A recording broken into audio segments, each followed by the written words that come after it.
Cricket जगतरू आसला एक बड़ खबर।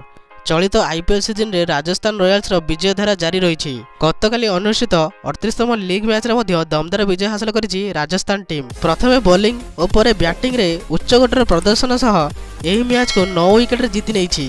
वर्तमान सुधा 8टी मैच खेली 7टी विजय सह प्ले ऑफ रे निकटतर होइछि राजस्थान रॉयल्स। एथिसह गतकाली रो मैच रे टीम पक्षर उभय बैटर और बॉलर एकाधिक रेकर्ड हासिल करिसेंती। जयपुर स्वाइंग मानसिंह स्टेडियम रे खेलाइथिबा एही मैच रे प्रथमे बैटिंग करी 179 रन संग्रह करथिला मुंबई इंडियंस। प्रारंभिक विपर्यय सत्वे तिलक वर्मा और मोहम्मद नबी शतकीय पाଳି खेली दलीय स्कोर को मजबूत स्थिति रे रखिथिले, किंतु यशस्वी जयसवाल को विस्फोरक बैटिंग आगरे फिका पड़ जाइथिले मुंबई बैटर। मात्र 60 बॉल रे 104 रन सह आईपीएल कैरियर रे रेकर्ड करिसेंती यशस्वी। ताकर यह द्वितीय आईपीएल शतक। सेहीपरि युजवेंद्र चहल आईपीएल इतिहास रे प्रथम बॉलर भावे 200 विकेट नेबार कीर्तिमान अर्जन करिसेंती। एही मैच रे सर्वाधिक 5टी विकेट नैथिबा मुंबई इंडियंस रो विपर्यय घटाइथिबा Sandeep Sharma player of the match विवेचित होइछंती।